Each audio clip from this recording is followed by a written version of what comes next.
nossas Bíblias, na carta de Paulo aos Colossenses. Estamos expondo aí essa carta. Nessa noite nós vamos falar no capítulo 2, dos versos 16 a 23. Irmãos, abram suas Bíblias, vamos fazer a leitura.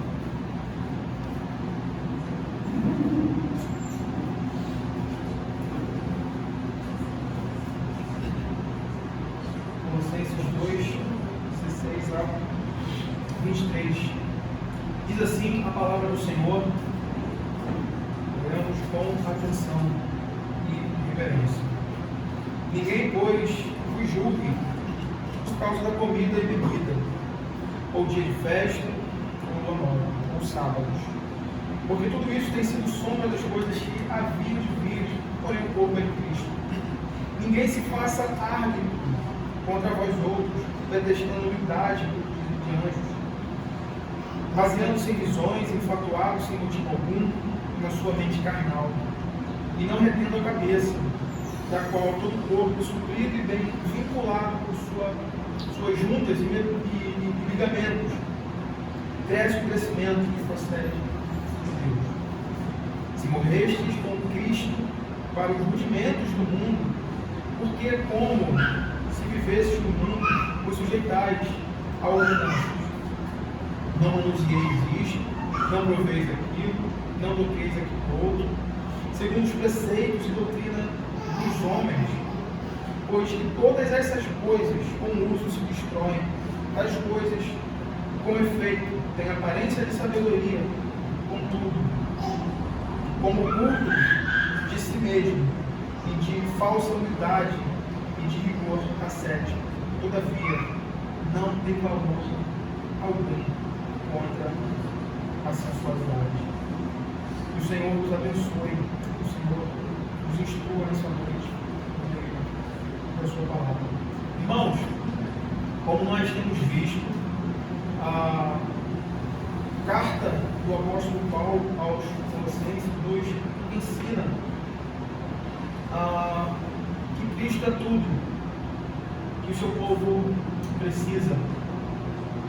O apóstolo Paulo aqui está tratando, não somente aqui, mas em toda a sua carta, da suficiência de Cristo.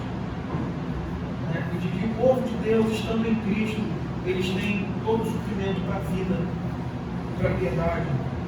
E Paulo, então, ele combate aí os falsos ensinos desses falsos mestres que ali estavam, basicamente, ou fundamentado nessa perspectiva, nessa realidade da nossa suficiência em Cristo, abrindo os olhos dos cristãos que estavam ali naquela igreja, que estavam sendo alvos desses falsos ensinos, dos falsos mestres, a olhar para Cristo, a lançar os seus olhos em Cristo, porque Ele é tudo que o seu povo precisa. A sua suficiência está em Cristo. E é por isso que Paulo ele gasta aí grande parte do seu tempo, ou a maior parte do tempo, lá no capítulo 1, nós já falamos no capítulo 2 até aqui, e agora ele conclui aqui, justamente ensinando sobre a pessoa, sobre a obra de Cristo.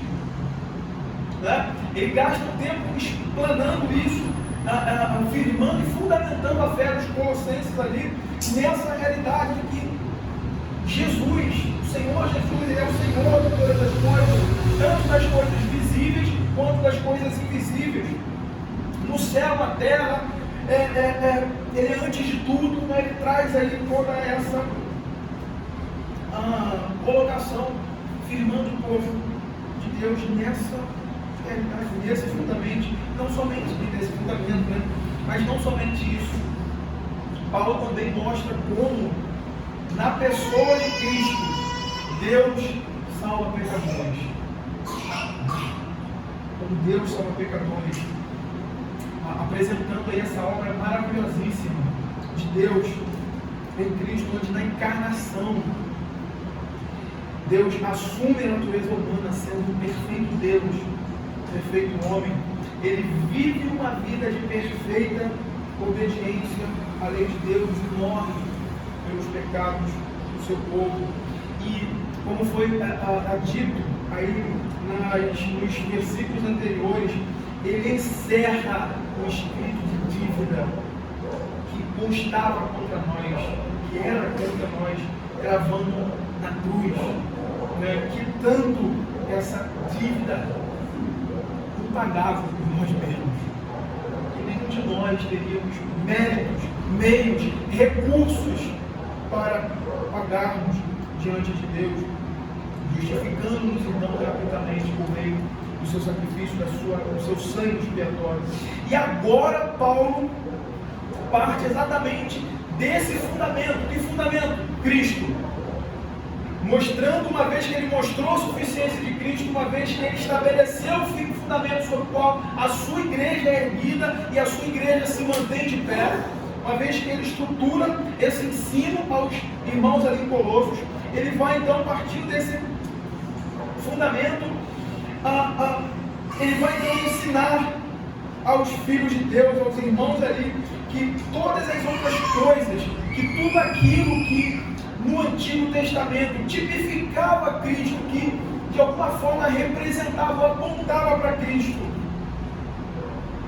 na verdade eram sombras do Salvador que estava caminhando no Antigo Testamento, vindo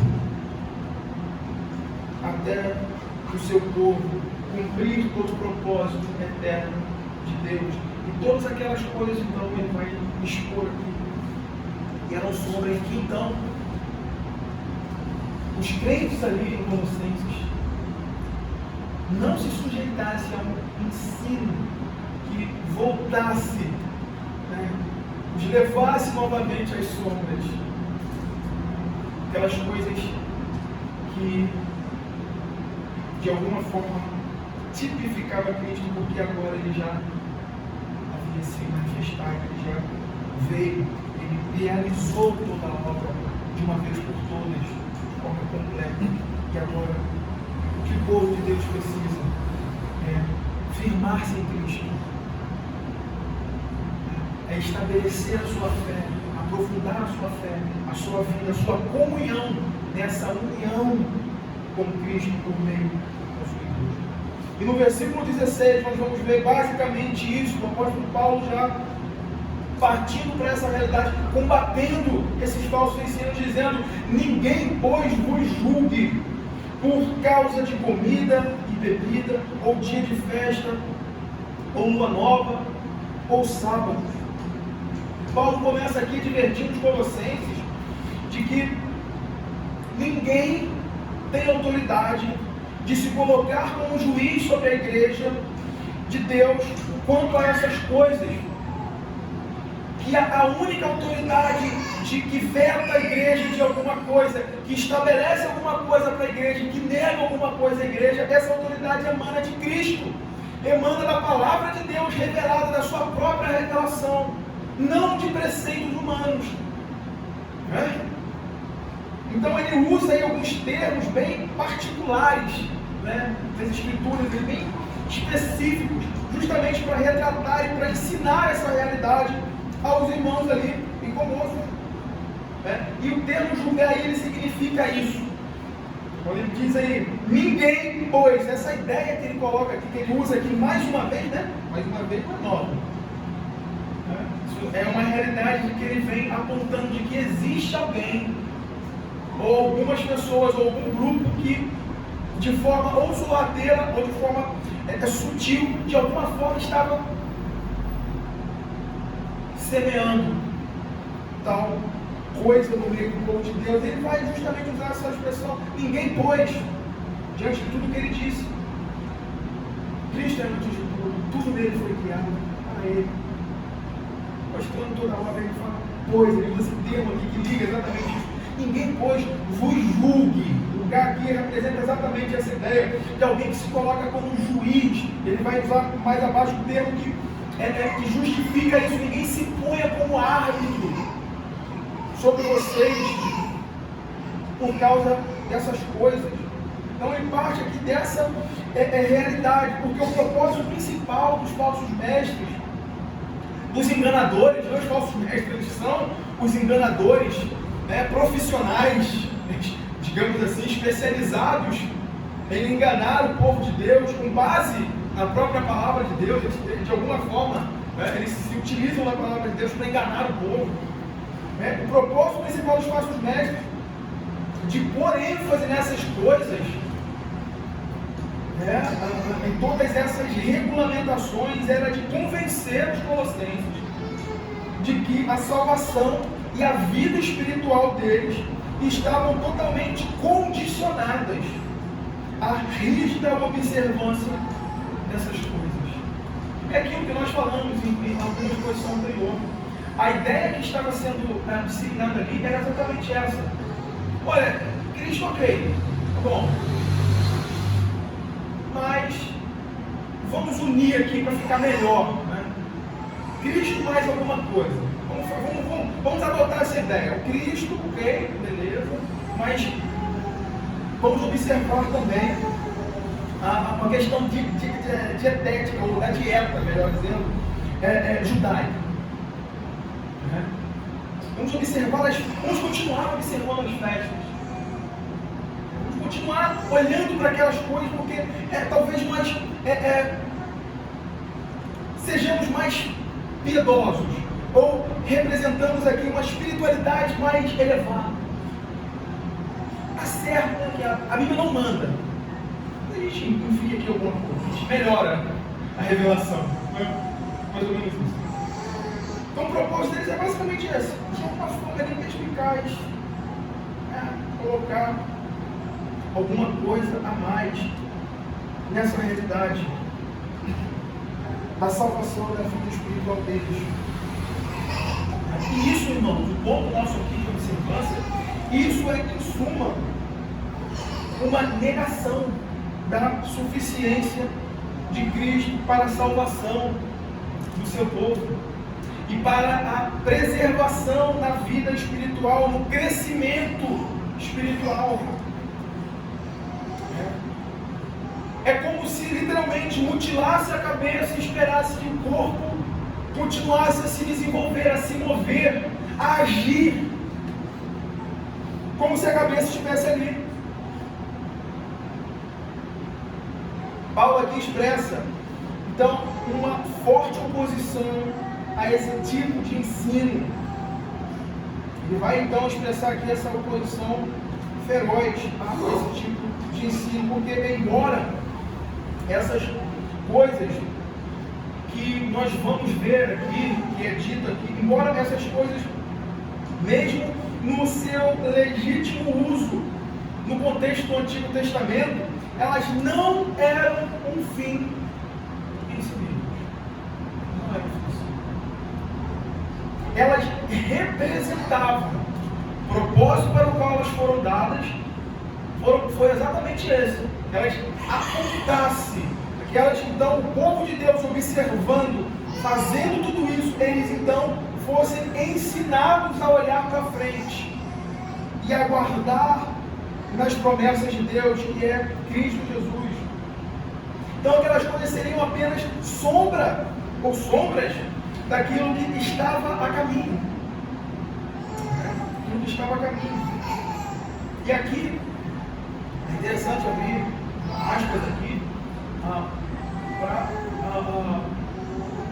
fazermos essa observação sobre a importância de nós, como povo de Deus, como membros dessa família, do pacto, conhecermos o que a Escritura ela nos ensina desde o início, tá? Não de uma forma dicotomizada, de uma forma dividida, como muitas linhas teológicas apresentam hoje para nós, né? Dividindo essa realidade de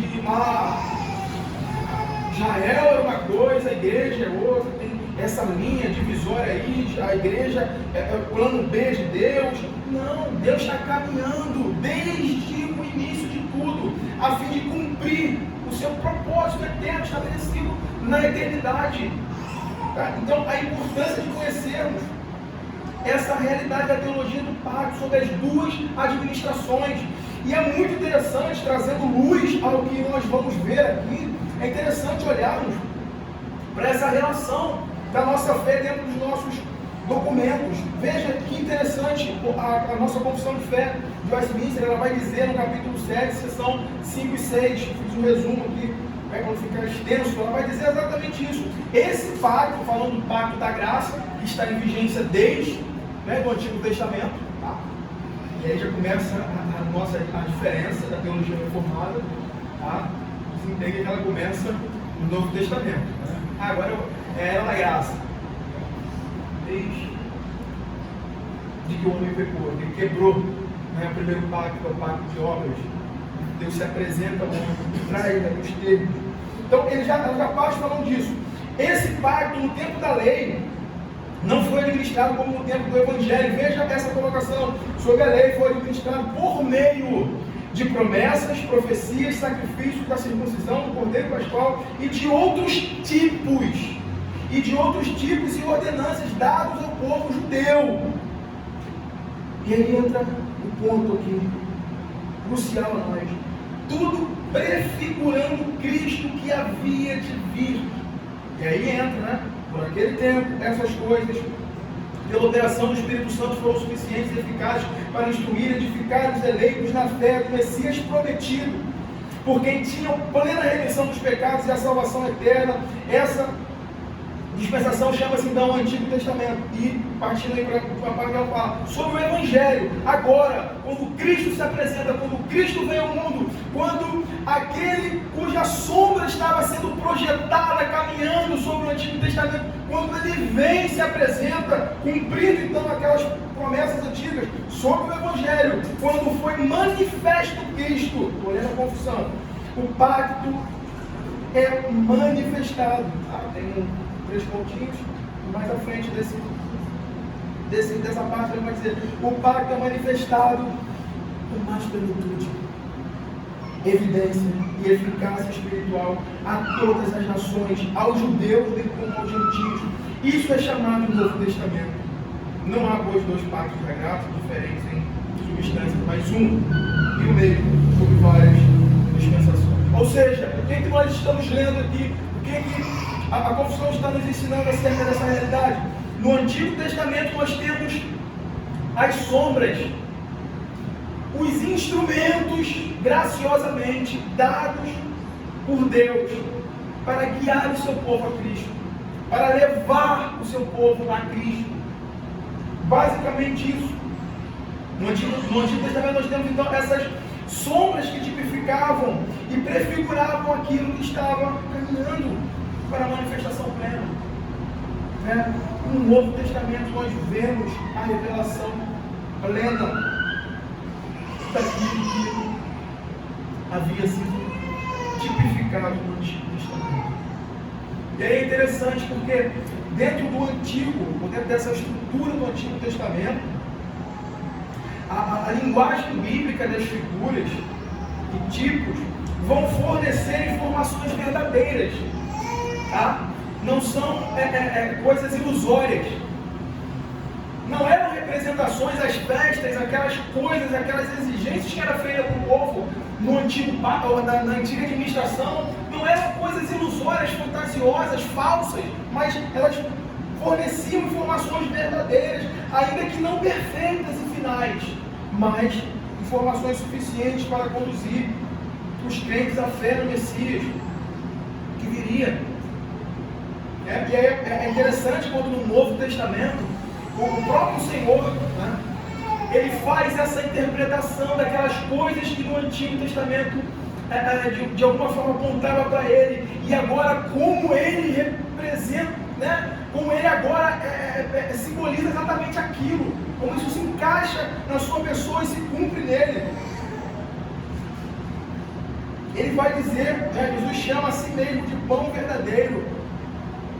Em outro texto vai dizer que ele é a verdadeira comida, a verdadeira bebida. Lá em João 6, abra João 6, 32 e 33.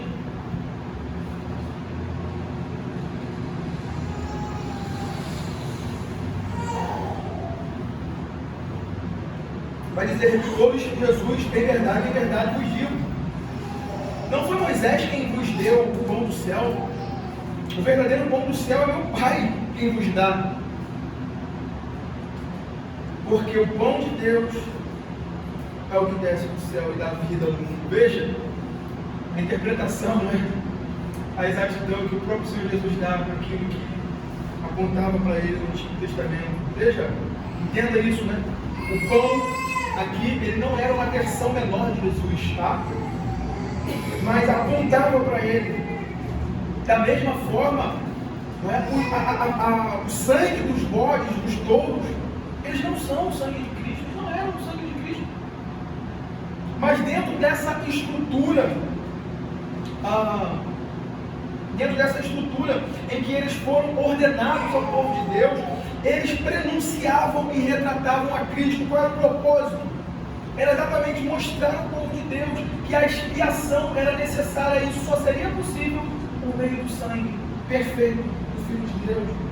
Toda a estrutura veterotestamentária cresce dentro dessa perspectiva messiânica.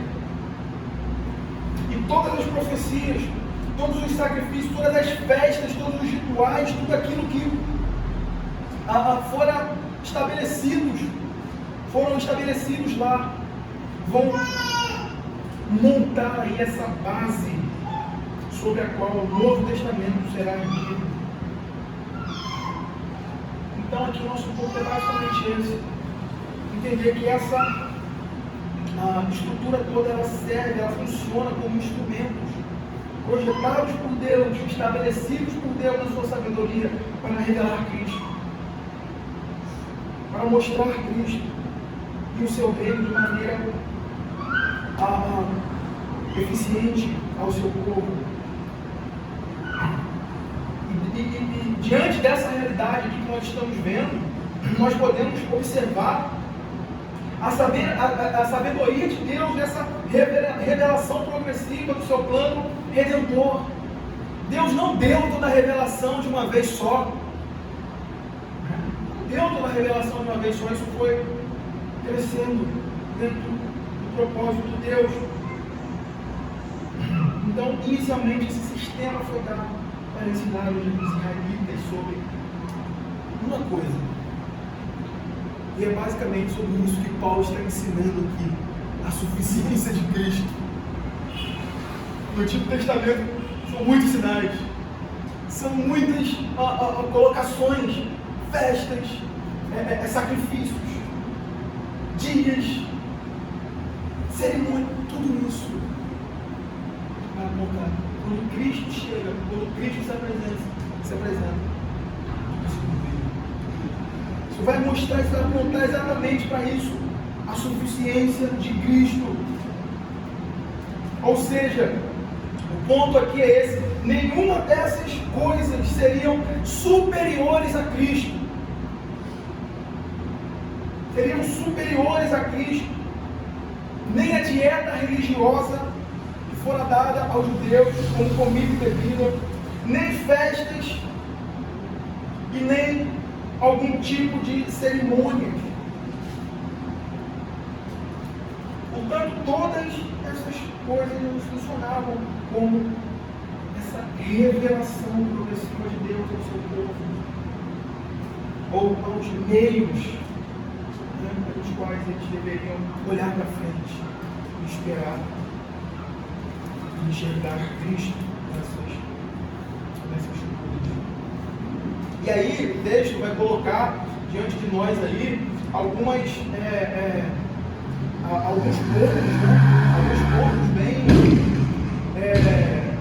Algumas questões bem pontuais. Algumas questões bem pontuais, como comida, bebida, festas, né? O dia de lua nova e o sábado. E aí os falsos mestres se apresentavam diante da igreja de Deus, da igreja de Cristo. O Cristo é o cabeça, toda a suficiência do seu povo está nele. Eles então vinham novamente com esses rudimentos, para quando vier mais à frente, Paulo coloca, usa esse termo, com todas essas sombras, né? Eles sustentavam justamente com relação à comida e à bebida. sustentavam a ideia de pureza e impureza por meio daquilo que comiam ou bebiam, como se eles se abstivessem dessas coisas, como se eles negassem essas coisas agora. Determinadas comidas e bebidas eles pudessem então tornar-se puros. Como se a pureza do coração deles, como nós vimos de manhã, a sua própria ideia de justificação diante de Deus dependesse dessas coisas. Quando na verdade o ensino bíblico, o ensino de todas essas coisas apontavam unicamente para Cristo. Somente o sangue de Cristo purifica o homem do seu pecado. Então eles traziam essa ideia de Cristo, mas a observação de determinadas comidas. Cristo, mas era necessário também a observação de determinadas bebidas. Então, a ideia que Cristo ele contrapõe esses pensamentos é justamente mostrando a sua suficiência, pois a minha carne é verdadeira comida e o meu sangue é verdadeira bebida. Vai apontar para a expiação pelo sangue de Cristo.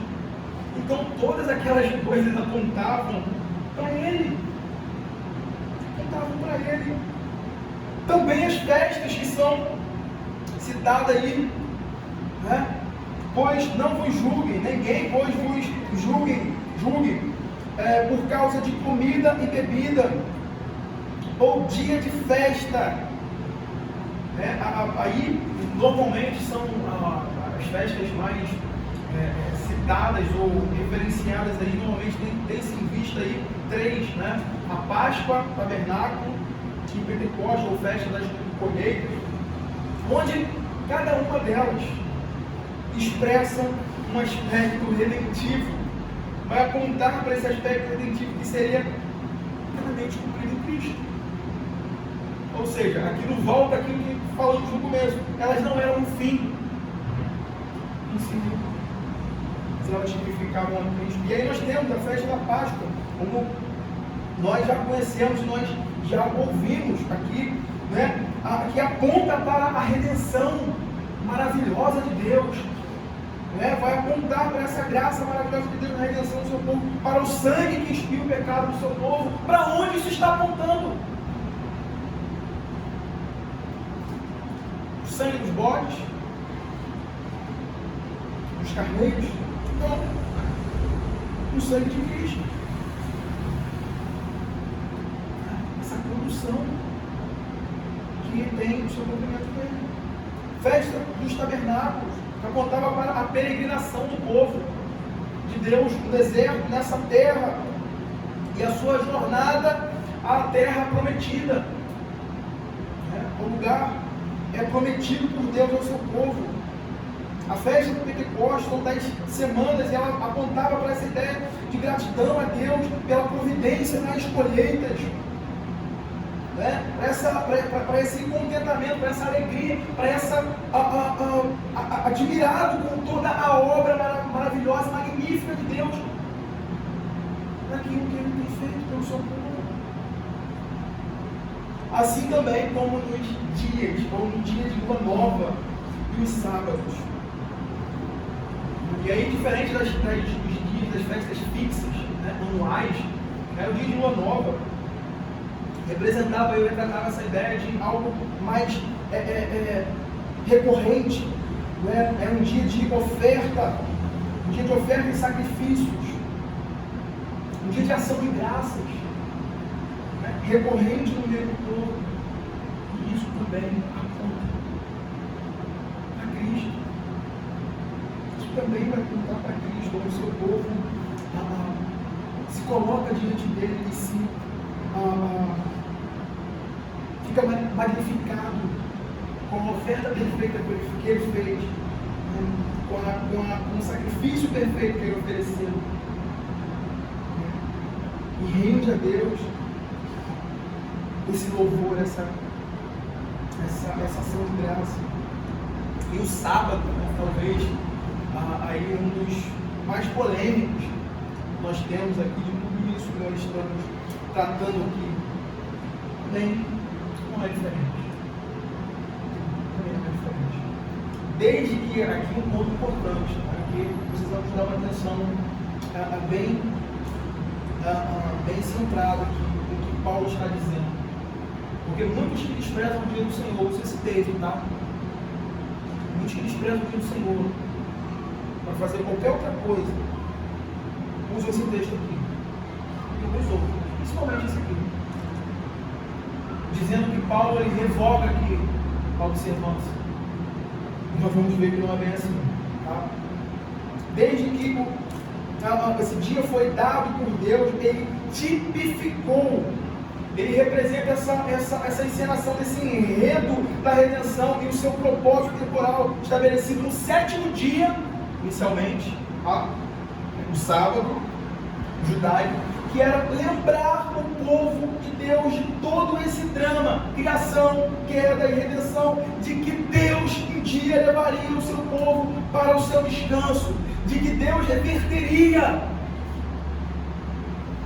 esse mal que o pecado causou, a queda, esse estado de miséria, e levaria o seu povo novamente. E inicialmente Deus estabeleceu isso no sétimo dia. Não é? A gente observa tudo isso dentro dessa estrutura. Não embora não seja o nosso foco aqui, né, apontar para essa realidade, mas isso está aqui. Nós não podemos passar aqui desapercebidos por isso, porque isso tem a nos ensinar. Tem a nos ensinar. E o ponto aqui é que até a morte de Cristo, até esse momento, isso foi sim como sombra requerido daqueles irmãos da igreja no Antigo Testamento, a observância do sábado judaico do sétimo dia. Mas depois da ressurreição de Cristo, que foi no primeiro dia da semana, isso tem o seu cumprimento final. E aí, mais uma vez, eu quero voltar ou recorrer à nossa confissão de fé, que esclarece isso muito bem. A confissão de fé, no capítulo 21, seção 7, vai dizer exatamente isso. Olha, desde o princípio do mundo até a ressurreição de Cristo, este dia foi o último da semana. E desde a ressurreição de Cristo, ou seja, um ponto apontava para esse cumprimento, até onde ele viria, cumpriria tudo que era exigido. Então, isso começaria, né? Foi mudado para o primeiro dia da semana. Dia que na Escritura é chamado de domingo, ou dia do Senhor, e que há de continuar até o fim do mundo, como o sábado cristão, esse primeiro dia. Tá? Então, irmãos, muita atenção aqui. Diferente do que muitos pensam aqui, Paulo não está revogando o dia do Senhor. Essa passagem, então, ela não só nos ajuda a compreender a abordagem de Paulo aos dias de festa, e aí é interessante nós olharmos o texto novamente, ele está falando, ou sábados, ele usa o plural aqui, a essa realidade que no Antigo Testamento apontava para o descanso de Cristo, o povo olhando para frente, o povo observando tudo, vendo o seu estado de miséria, que eles caíram, que eles pecaram, que eles estão divididos, que eles estão em estado de miséria, do seu sofrimento nessa terra, nessa peregrinação. Eles olharam tudo isso e descansavam de alguma forma, confiando na providência de Deus que viria em Cristo. Quando ele vem, ele cumpre tudo isso. Esse dia é mudado, por quê? O princípio que é dado, nós vamos ver, é 1 em 7. É 1 em 7. Então essa passagem aqui ela serve não somente para isso, compreender a abordagem de Paulo aos dias de festas, como também ensinar que não podemos observar o sábado dos judeus, ou o Shabá dos judeus, o Shabá judaico, né? O sábado, ou o descanso dos judeus, do sétimo dia. Em outras palavras, Paulo anula aqui a observância do sétimo dia, mas não o princípio moral envolvido na lei de Deus. Então tem essa distinção aqui, e que eu entendo, que eu sei que não é algo simples e fácil, né, de absorvermos de uma vez, mas é algo que A Escritura está a nos dizer aqui que nós não podemos passar de forma desapercebidas aqui, para que então se levante pretextos ou desculpas esfarrapadas para se viver nesse dia, como se Deus então não se preocupasse com isso. O ensinamento aqui não é esse, é outro. Ok? O próprio contexto da carta, e é interessante recorrer a isso, o próprio contexto da carta nos leva a entender corretamente a proibição de Paulo. E eu vou voltar aqui nesse contexto, tá? Para que a gente não se perca nisso, porque já ficou claro aqui que o apóstolo está contra-atacando uma heresia híbrida, tá? Que procurava de alguma forma combinar a doutrina judaizante da salvação pelas obras com a suficiência de Cristo, com a pessoa de Cristo. Ele está combatendo essa heresia, uma heresia híbrida dos judaizantes, que incluía aí a observância da lei cerimonial com a filosofia ascética dos gnósticos, que ensinava que Cristo era uma emanação de Deus, por intermédio de uma série de seres divinos menores, então, que eles, ligados a esses seres menores, então eles podiam ter um acesso maior ou especial ao próprio Deus. Ele está combatendo exatamente isso. Ensinamentos estranhos às Escrituras, como a adoração dos anjos e a abstinência de certas comidas e prazeres materiais físicos.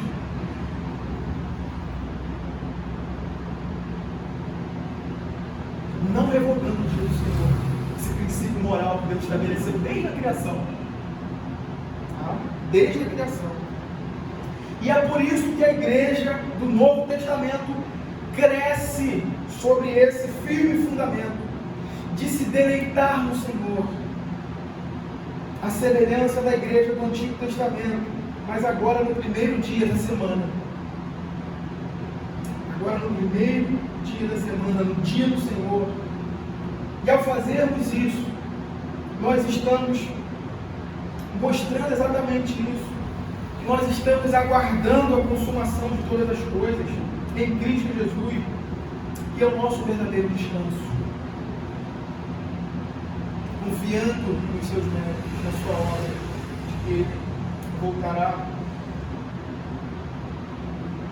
E aí, progredindo aí, caminhando, qual era o verdadeiro propósito de tudo isso? Então, era de ensinar o povo a olhar para frente. Ensinar a olhar para frente. Ao fazer isso, conferindo a vida presente um sentido futuro, que aponta invariavelmente para o Messias, que cumpriria tudo que as comidas, as festas e o sábado tipificavam. O propósito aqui é basicamente isso. A ideia aqui nessa advertência de Paulo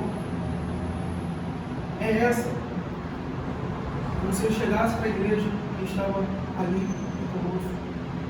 Então, irmãos, olha, que ninguém se apresente a vocês, que ninguém se coloque como juiz de vocês,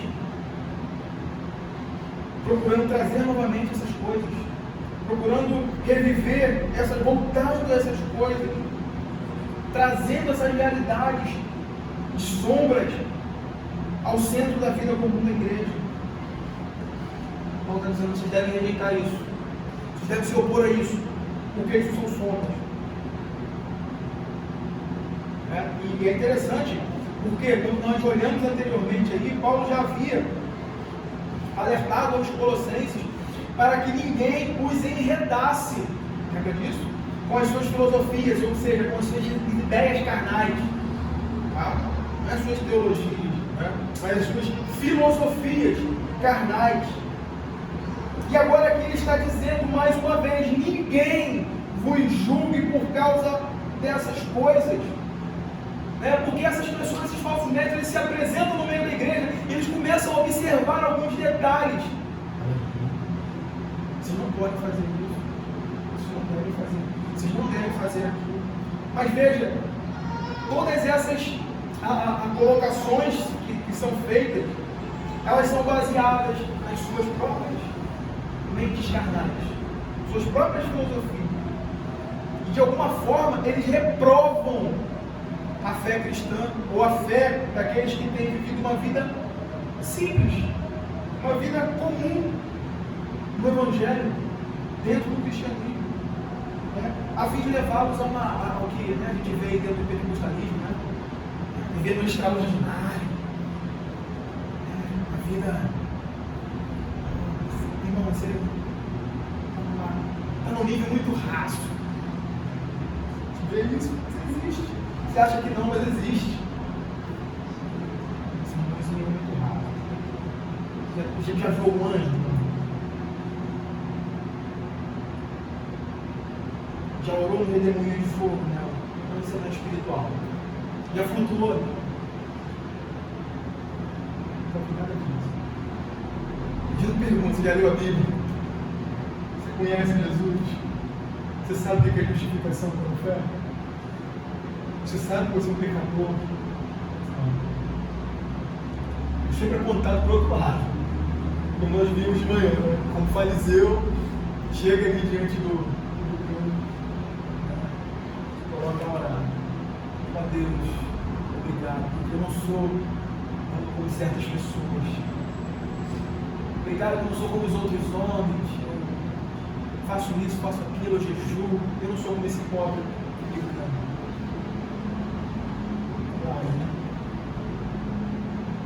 Mas é isso que está sendo mostrado. Essas ideias carnais sendo acrescentadas ao meio da igreja. Isso acontece de muitas formas e maneiras hoje, tá? Há algumas pessoas que reprovam a nossa fé. Reprovam a nossa fé. Querem, a ideia aqui, eu lembro com um comentarista sobre Colossenses, a ideia aqui é aquela pessoa como um árbitro, vamos ver isso mais à frente, buscar converter. Está fora do jogo. É como se ela pudesse privar a entrada dessa pessoa no reino celestial, ou como se a entrada no reino de Deus e a permanência nele dependesse das sombras. Paulo está dizendo: não deixe que isso aconteça. E a base dele dizer isso é exatamente o que ele já disse. Nossa suficiência está em Cristo. Ele cumpriu, ele morreu, ele fez na sua carne. Ele pagou tudo, mas não teve mais nenhuma dívida. Ele cumpriu todos os rituais, ele cumpriu todas as cerimônias, ele cumpriu todos os apontamentos das festas. E ele agora está recebendo por nós. É ele que é suficiente para nós. Ok? Então, vamos.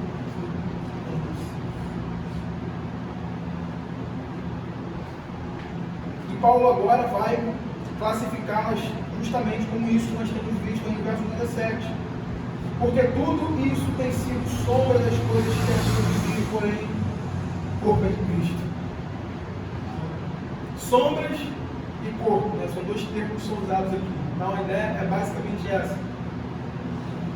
Corpo de pé, luz projetada, à frente que se tem é sombras.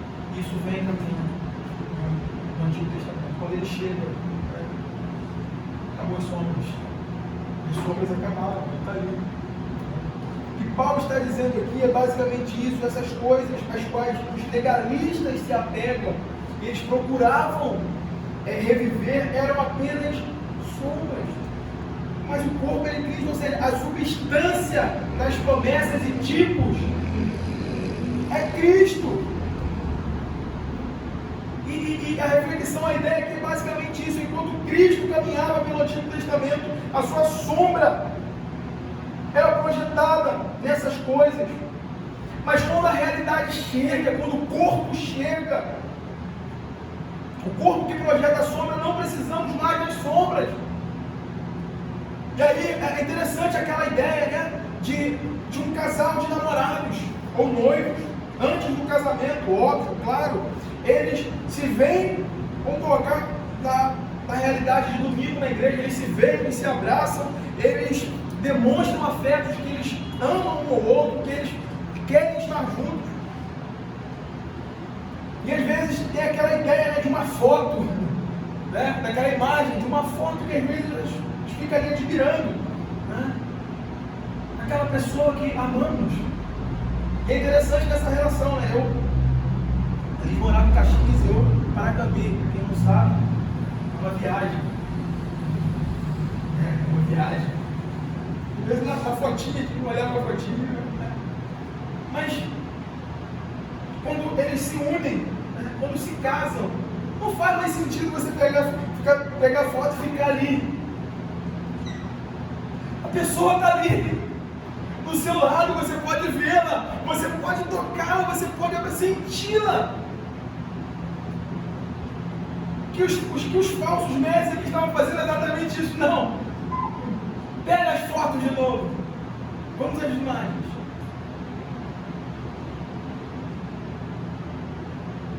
Era exatamente isso que os falsos mestres colonos queriam que os crentes se pegassem. E aí, pela terceira vez, mais à frente, capítulo 2, Paulo vai dizer aos irmãos em Colossenses, mais uma vez ele vai usar ninguém. Veja, verso 18: ninguém se faça árbitro contra vós outros, pretextando humildade por curtos anos, baseando-se em visões, enfatuado, sem motivo algum, na sua mente carnal. Aqui Paulo está tratando justamente a questão do misticismo desses falsos mestres, desses enganadores da fé cristã. Os falsos mestres ali em Colossenses eram pessoas profundamente místicas, pessoas místicas. Então eles se usavam dos seus preceitos, das suas filosofias humanas, carnais, então para reprovar, para puxar esse cartão vermelho e reprovar a fé comum, a fé que se concentra em Cristo, a fé que se apoia unicamente na obra e na pessoa de Cristo.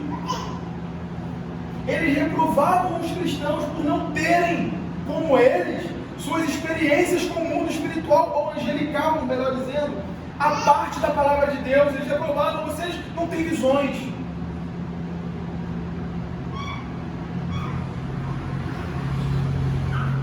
A teologia deles, não sei se é uma teologia, creio que não, uma filosofia carnal, procedia de experiências místicas, visões, não das escrituras. Eles adoravam anjos, espíritos intermediários e não a Deus diretamente, por meio de Cristo. É interessante que o termo árbitro aí, né, no verso 18, o termo árbitro aí, ninguém se faça árbitro contra vós, ele aqui traduz uma ideia como agir na capacidade de um juiz ou árbitro, que, veja bem, né, interessante, que num jogo ele vai procurar desqualificar o atleta, ou lhe negar o prêmio. Esse termo aqui expressa essa ideia de alguém que age a fim de desqualificar alguém. Mas é interessante, qual é a base que eles se fundamentam? É na palavra de Deus? Não. É na revelação de Deus? É em Cristo Jesus? É naquilo que Cristo exige? Não. Sua própria filosofia. Então, meus irmãos, isso aqui cabe para você e para mim. Quando alguém se colocar diante de nós, ou diante da igreja de Cristo, trazendo essas questões secundárias, essas questões baseadas nas suas próprias ideias, e que não tem fundamentação bíblica nenhuma, a fim de reprovar a nossa fé, não permita. Porque aquilo que a igreja deve levar como regra de fé e prática é o que? É a palavra de Deus, é a revelação de Deus, é aquilo que Deus dá à sua igreja. Se um homem fiel estiver expondo fielmente a Escritura, ele está ensinando todo o propósito de Deus, ele está apresentando Cristo à igreja. Mas se um homem ele abandona a realidade da revelação, ele abandona os princípios básicos de interpretação e hermenêutica das Escrituras, para se fundamentar nas suas ideias. Não permitam. Não permitam. Porque isso certamente leva uma igreja à destruição, à falência espiritual, a produzir uma falsa espiritualidade. E esse é o foco aqui. Como que se a observância dessas coisas, como se esses preceitos humanos e carnais e todas essas ideias fossem então nos deixar numa condição espiritual elevada. Negam isso. Negam isso. E é interessante porque o apóstolo Paulo ele vai usar um termo também aí, muito interessante, dentro desse contexto de falsa espiritualidade. Ele vai usar um termo aí, pretextando humildade. Usando a humildade como pretexto.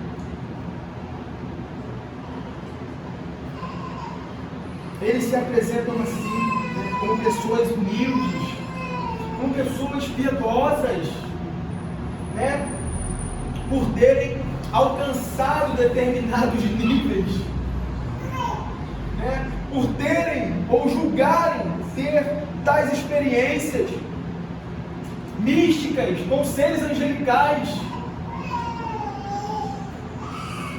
Então essa falsa humildade pretextada aqui, eles então desqualificam aqueles que, por sua vez, buscam uma vida simples, um conhecimento revelado de Deus. Note os argumentos que eles usavam para desqualificar os cristãos eram esses: pretextando humildade, culto dos anjos, baseando-se em visões. Baseando-se em visões.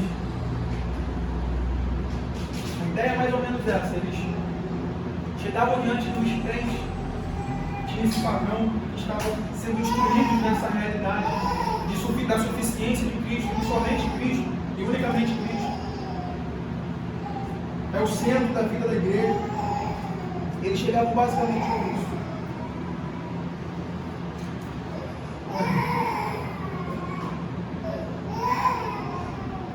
Tipo uma visão. Ou o argumento usado em prol de mover os cristãos a isso, a um tipo de misticismo, era basicamente esse, de visões. Mas, na verdade, aqui, eles não eram nem humildes de fato, e isso nós vamos ver pelo complemento de Paulo nesse mesmo texto, tá? Eles não eram nem humildes de fato, nem bons cultuadores, e muito menos tinham a visão correta da verdadeira fé. Eles não tinham nada disso. Por quê? Paulo vai contrapor isso na mesma sequência do texto que eles utilizavam para reprovar os cristãos, dizendo que a verdadeira espiritualidade estava baseada nisso, né? Reprovando-se, colocando como hábito. Paulo vai dizer, enfatuados, né? Pretextando humildade, culto dos anjos, baseando-se em visões. Enfatuados, essa é a verdade sobre eles, enfatuados sem motivo algum na sua mente carnal e não retendo a cabeça, na qual todo o corpo suprido e bem vinculado por suas juntas e ligamentos cresce o conhecimento de Deus. Interessante, enfatuado aí significa literalmente orgulhoso, ou seja, eles se diziam humildes, eles se apresentavam com essa falsa humildade, mas na verdade o que Paulo está dizendo aqui, eles eram orgulhosos. A ideia aqui de enfatuados é essa: orgulhosos, inflados no seu próprio eu, na sua própria arrogância, na sua própria mente carnal. Paulo está dizendo, olha, na verdade, vocês são orgulhosos, eles eram orgulhosos, idólatras ainda por cima, né? Idólatras, que tem a ideia de um culto de anjos. E longe de ser espiritual, o culto deles é um culto pagão, um culto carnal. Por quê? Porque eles não se apegam ou não retêm a cabeça que é Cristo. Veja, que lição grandiosa que nós temos aqui, né? Não importa o julgamento dessa falsa espiritualidade que os falsos médios impõem, de visões, de revelações, e disso ou daquilo. Se Cristo não é o cabeça, se Cristo não é o centro, a centralidade da exposição, da pregação, do culto em si, isso não presta. E Paulo aqui golpeia fortemente a falsa espiritualidade que poderia ser ali de alguma forma estabelecida na igreja de Colossos, por meio do ensino desses mestres enganadores. E veja aqui, irmãos, algo interessante. Veja aqui algo interessante, diferente do que muitos pensam sobre o que é ser espiritual, o que é ser um homem de Deus, o que é ser um homem espiritual.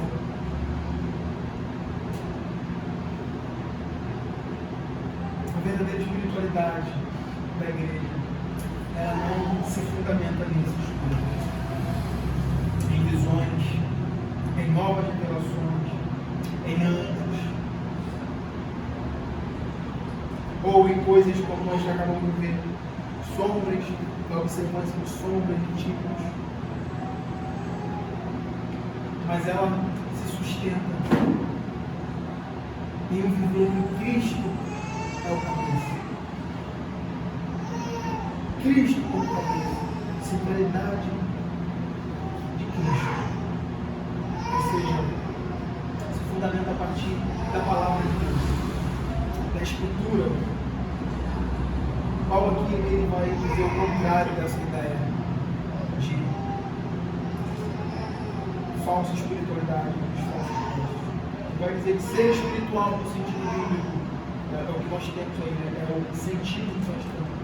Ser espiritual no sentido bíblico é ser governado, cabeça é isso, né? Ser governado pelo Espírito de Deus, pelo Espírito de Cristo.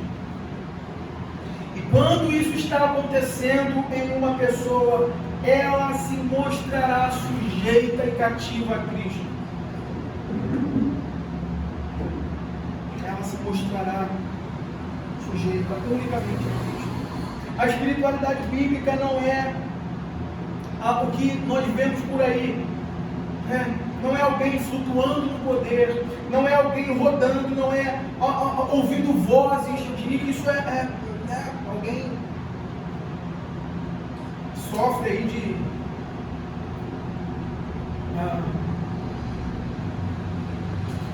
algumas doenças, não espiritual. A espiritualidade não é isso.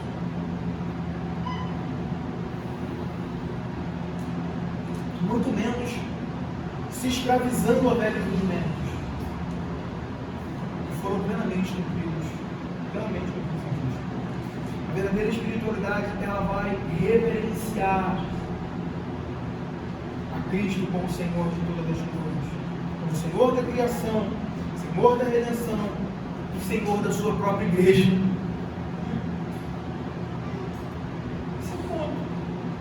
E Paulo conclui essa sessão aqui mostrando que o crescimento da igreja está ligado à sua união com o cabeça do corpo, que é Cristo.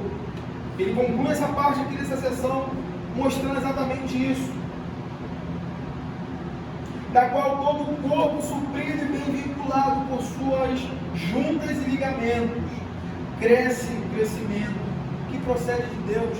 É interessante que Calvino vai dizer que a igreja, ela não fica em pé de outra maneira, senão no caso de todas as coisas lhe serem fornecidas por Cristo, a cabeça, e consequentemente que sua inteira segurança consiste em estar nele. Ele é o nosso suprimento espiritual. É a palavra de Cristo que nos dá o sustento na nossa luta contra o pecado, no nosso crescimento em santificação, no nosso caminhar piedoso nesse mundo. É Cristo, é unirmos a Cristo nessa união mística, nessa graça que nos foi dada, que que nós podemos então ter esse crescimento ligado, claro, óbvio, à sua igreja.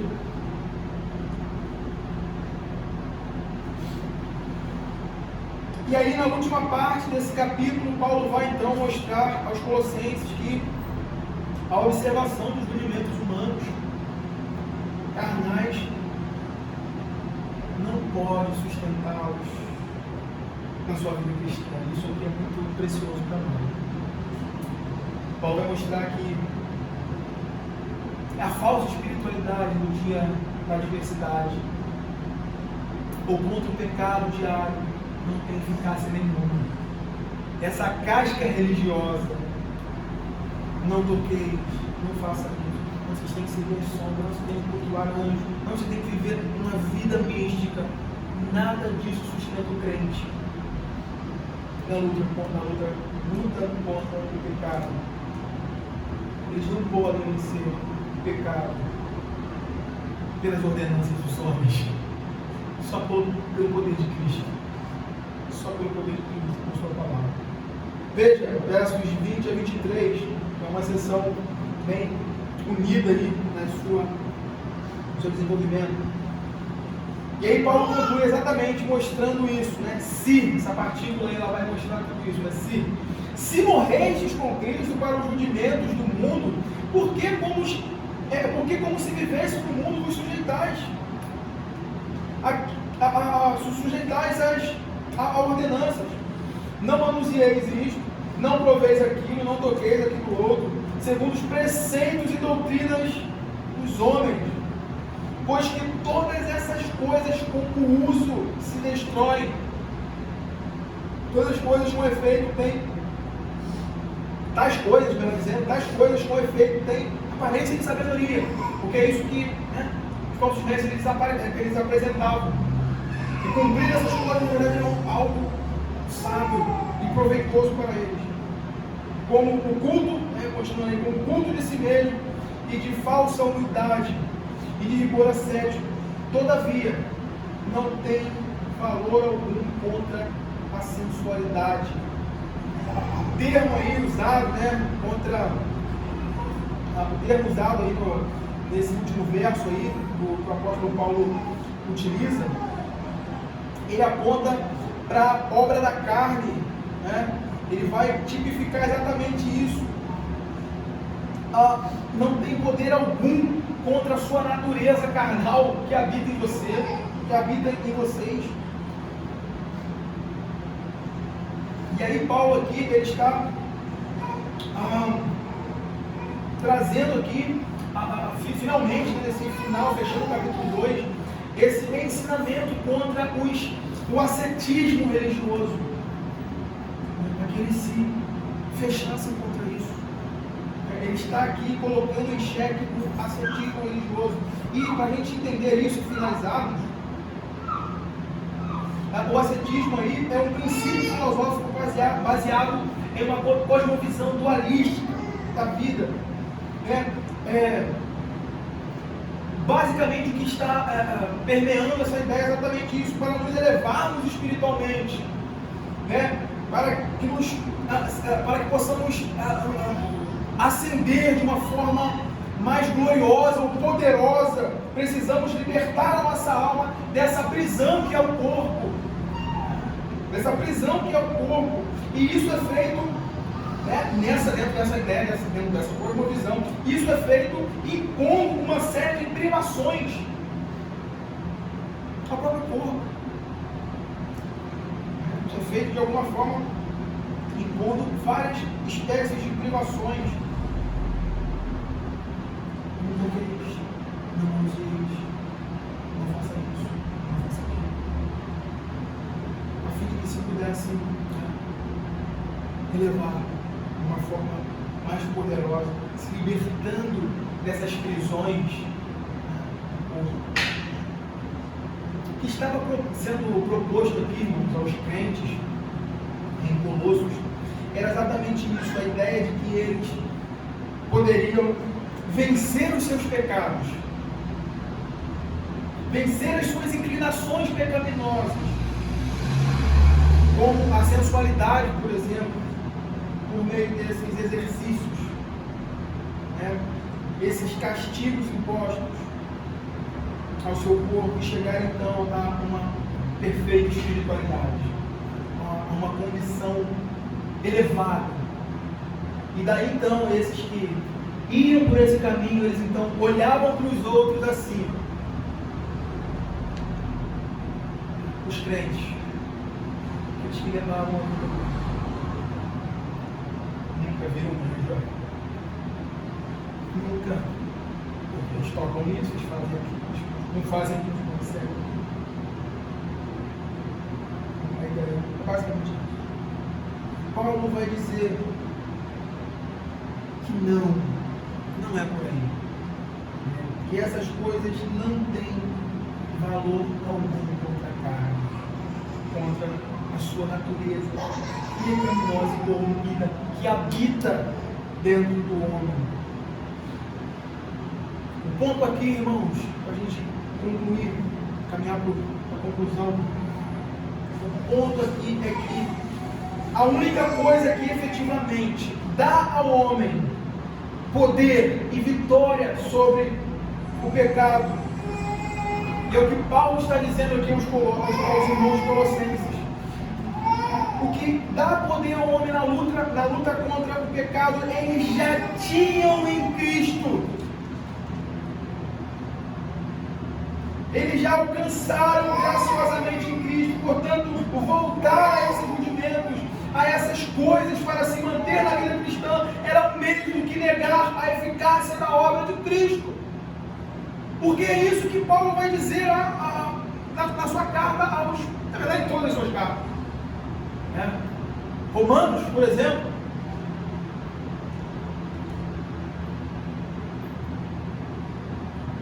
o poder contra o pecado e contra a sagacidade, as artimanhas da nossa natureza pecaminosa, ela só pode ser vencida em Cristo, pelo poder e na eficácia da obra de Cristo. Não adianta você impor exercícios espirituais, tentar enjaular. Não existe uma jaula suficiente para prender essa natureza pecaminosa que habita no coração do homem. Olha, essa natureza, ela é subjugada pelo poder do novo nascimento, da regeneração, o poder de Cristo operando no coração do pecador. Ou não tem outra forma, não tem outro meio.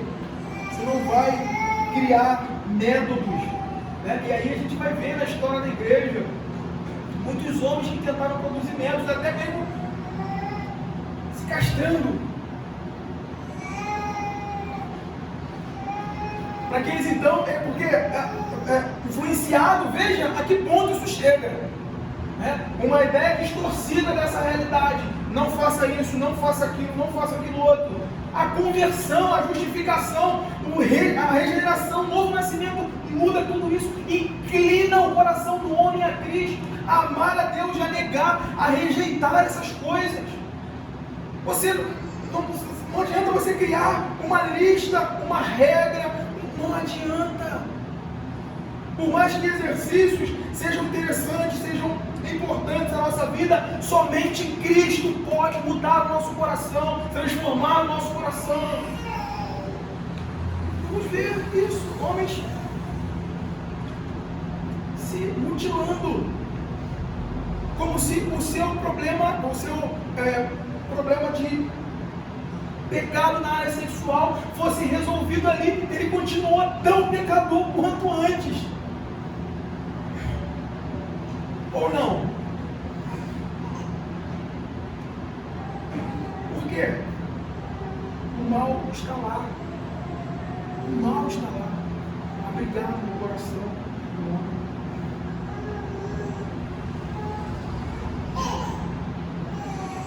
Prestem muita atenção nisso.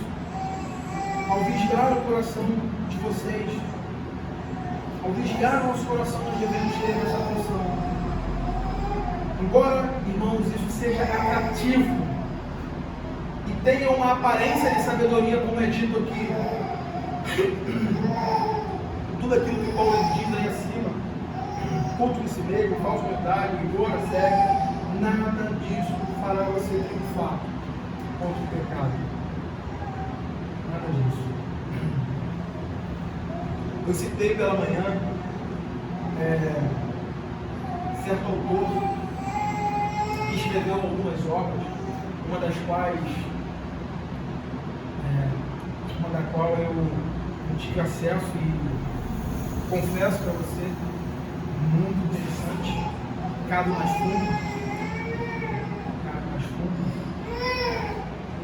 Eu citei pela manhã aqui esse homem foi um homem que influenciou em alguma área, em algum momento da igreja, dos seus espíritos, e é o autor daquela ideia, elaborou um sistema ali de corte, de namoro, privando, não, você não pode fazer isso, não pode fazer. Tempos depois, anos e anos depois, esse homem foi às redes nacionais, às redes sociais, declarando o seu apoio à comunidade LGBT, negando a fé cristã abertamente, se voltando a tudo ou todas aquelas promiscuidades que ele havia criado uma jaula para elas. O nome dele é Josh Harris. Pesquisem depois. Veja, não são padrões humanos. Vou voltar a dizer, embora seja interessante criarmos aqui termos, algumas coisas de exercícios que nós devemos cobrar de nós mesmos, nossos exercícios particulares, não devemos saber disso. Nenhum rudimento humano, nenhuma coisa imposta pelo homem pode nos fazer triunfar contra o pecado. Viver uma vida de santidade, agradar a Deus, nos tornarmos espiritualmente maiores do que os outros. Somente em Cristo nós temos purificação do pecado, vida espiritual verdadeira e saudável, confiando no mérito de Cristo, não em nós mesmos. Porque, como você bem sabe, eu não preciso provar isso para você. Cada manhã você tem que acordar, amanhecer o seu dia, dobrar seu joelhinho, confessar seus pecados. Nós somos pecadores, portadores de uma natureza pecaminosa. Somos santos e pecadores ao mesmo tempo. Então nós temos que viver debaixo dessa realidade. É uma realidade presente. Eu quero concluir, irmãos, trazendo aqui duas conclusões, duas aplicações bem práticas a nós. E a primeira delas é um alerta, tá? Principalmente aqueles que estão chegando à fé cristã, ou aqueles que estão começando na vida cristã, tá?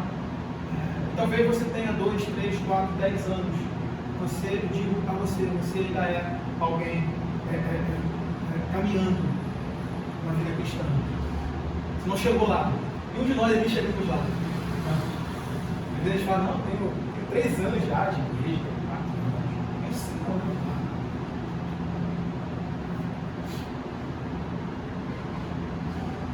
Você não chegou lá. Sua caminhada ainda não foi concluída, você ainda não combateu todo o combate. Tá? Então, para que o nosso próprio coração não crie artimanhas aqui para falar, não, essa aplicação não é para mim.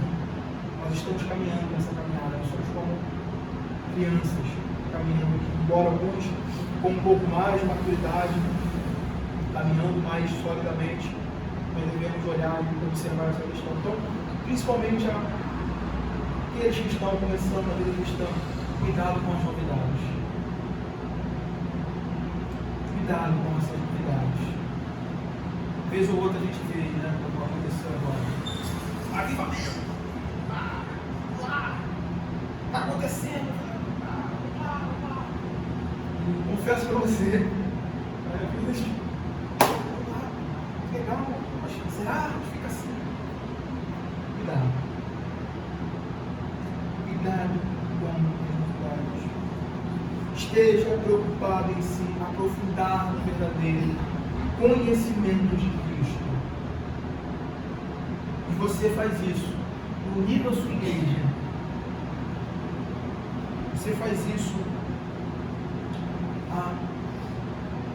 sujeitando-se à palavra de Deus, à exposição do Evangelho, à revelação que Deus fez de si mesmo à mão da pessoa de seus filhos.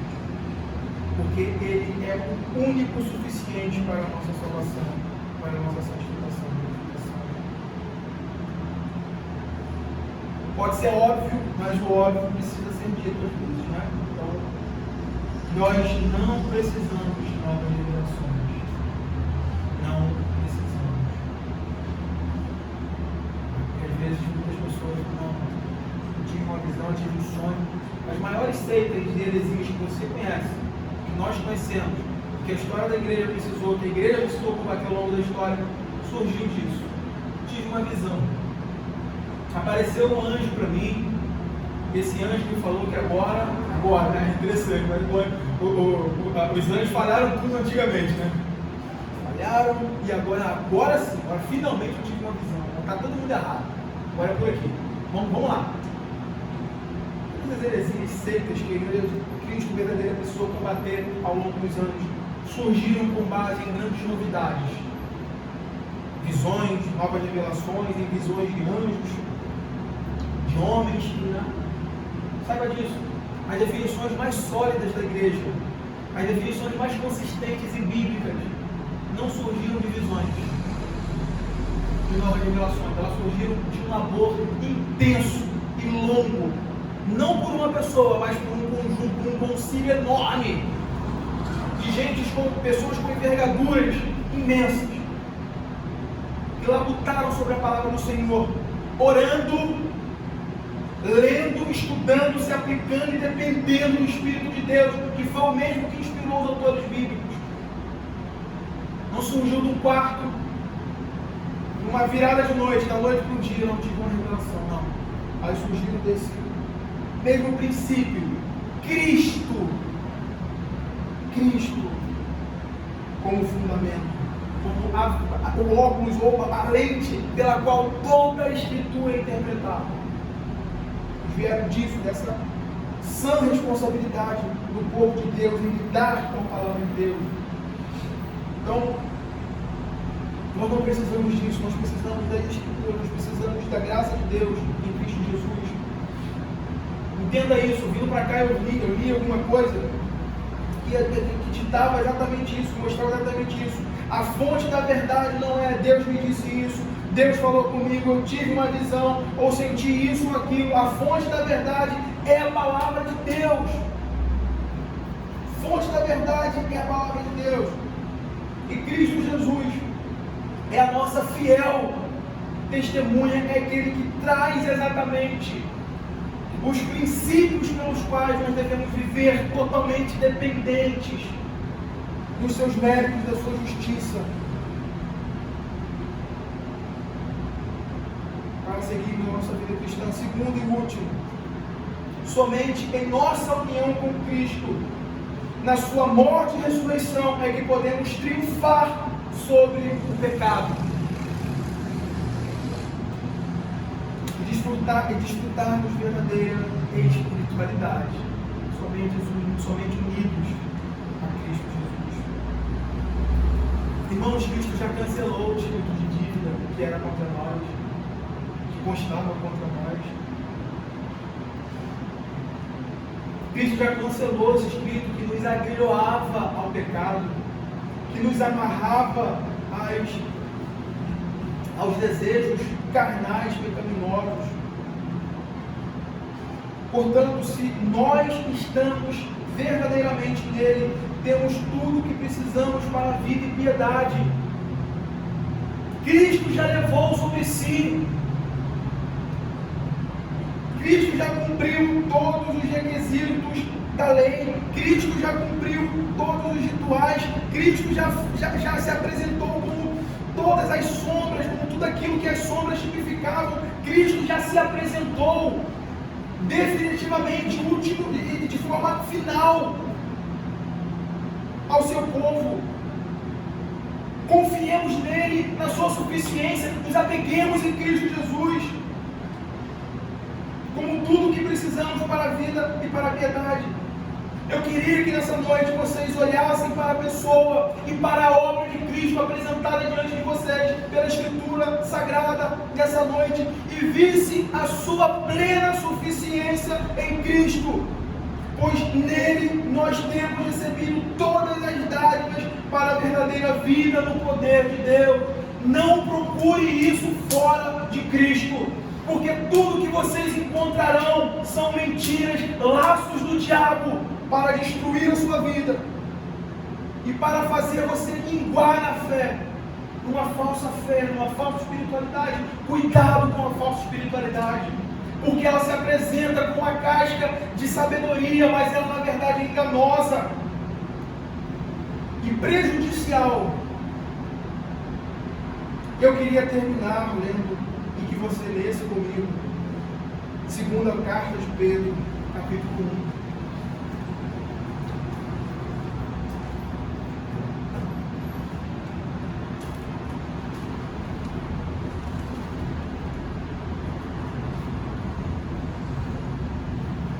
Versos de 3 a 11 diz assim: visto como pelo seu divino poder nos têm sido doados todas as coisas que conduzem à vida e à piedade, pelo conhecimento completo daquele que nos chamou para a sua própria glória e virtude, pelas quais nos têm sido doadas as suas preciosas e grandes promessas, para que por elas vos torneis coparticipantes da natureza divina, e livrando-vos da corrupção das paixões que há no mundo.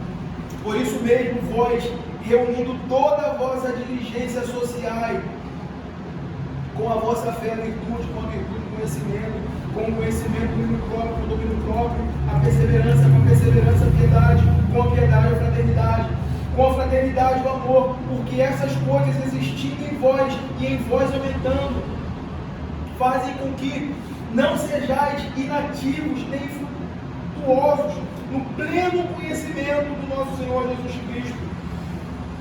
Pois aquele a quem estas coisas não estão presentes é cego, vendo o sol que está perto, esquecendo a purificação dos seus pecados de outrora. Por isso, irmãos, procurai com diligência cada vez maior confirmar a vossa vocação e eleição, porquanto, procedendo assim, não tropeçareis em tempo algum, pois desta maneira que fuiste será amplamente suprida a entrada do reino de nosso Senhor e Salvador Jesus Cristo.